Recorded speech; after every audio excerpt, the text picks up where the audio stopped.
209 है commitment of case to court of session when offence is triable exclusively by it. ठीक है, इसमें जब कोई केस इंस्टीट्यूट हुआ है पुलिस रिपोर्ट पे या अदरवाइज पे और अक्यूज अपीयर होता है, लाया जाता है मैजिस्ट्रेट के सामने और ये मैजिस्ट्रेट को अपीयर हो रहा है कि exclusively case court of session द्वारा ही ट्रायबल है, तो वो क्या करेगा, कमिट करेगा सेक्शन 207 और 208 के प्रोविज़न से कंप्लाई करने के बाद जो भी केस है और उसको कमिट कर देगा कोर्ट ऑफ सेशन को। और subject to provisions of this code relating to bail remand the accused to custody until such commitment has been made. और बेल के प्रोविजंस को ध्यान रखते हुए रिमांड कर देगा अक्यूज को कस्टडी में अंटिल जो ऐसी कमिटमेंट की जाती है। कमिटमेंट क्या, कोर्ट ऑफ सेशन को कमिट करना। 209 का B, subject to provisions of this code relating to bail, remand the accused to custody during and until the conclusion of the trial। इस कोर्ट के प्रोविज़न बेल से related पे subject होते हुए remand कर देगा अक्यूज को कस्टडी के लिए ड्यूरिंग और अंटिल, जब तक कि ट्रायल का कंक्लूजन नहीं हो जाता। C, send to accuse the record of the case and the documents and articles if any which are to be produced in evidence. Court को भेजेगा, अक्यूज को नहीं, सॉरी, कोर्ट को भेजेगा केस का रिकॉर्ड और डॉक्यूमेंट्स और आर्टिकल्स जो कि प्रोड्यूस किए जाने एविडेंस में। डी, नोटिफाई करेगा पब्लिक प्रोसिक्यूटर को कि केस कोर्ट ऑफ सेशन में कमिट हो गया है। 210 बताता है क्या प्रोसीजर फॉलो किया जाएगा जब कंप्लेंट केस और पुलिस इन्वेस्टिगेशन सेम ऑफेंस के रिस्पेक्ट में चल रही है। Subsection 1, when in a case instituted otherwise than on a police report hereinafter referred to as a complaint case, it is made to appear to the magistrate during the course of inquiry or trial held by him that an investigation by the police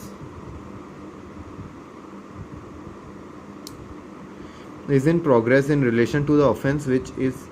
the subject matter of the inquiry or trial held by him. The magistrate shall stay proceeding of such inquiry or trial and call for a report on the matter from the police officer conducting the investigation।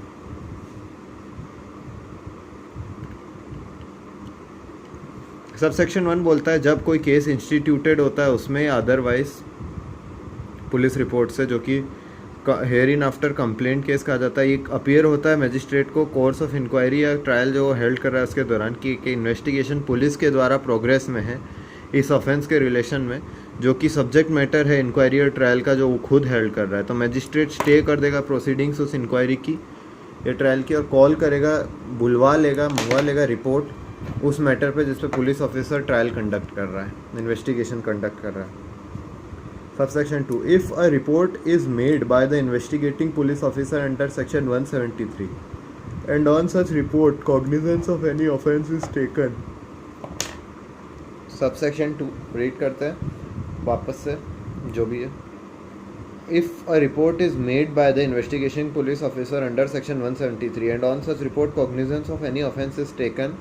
by the magistrate against any person who is an accused in the complaint case, magistrate shall inquire into or try to gather the complaint case and the case arising out of the police report as if both the cases were instituted on a police report। Subsection 2 बोलता है अगर कोई report की जाती है investigating police officer द्वारा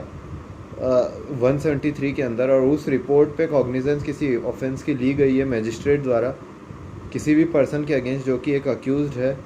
complaint case में, magistrate inquire करेगा और ट्राई करेगा टुगेदर कंप्लेंट केस को और केस जो अराइज हो रहा है पुलिस रिपोर्ट पे, जैसे कि बोथ केस इंस्टीट्यूट हुए थे पुलिस रिपोर्ट पे। सबसेक्शन 2 को पॉज करके एक बार और रीड मार लेना। सबसेक्शन 3 है if the police report does not relate to any accused in the complaint और if the magistrate does not take cognizance of any offence on the police report he shall proceed with inquiry or trial which was stayed by him in accordance with provisions of the code।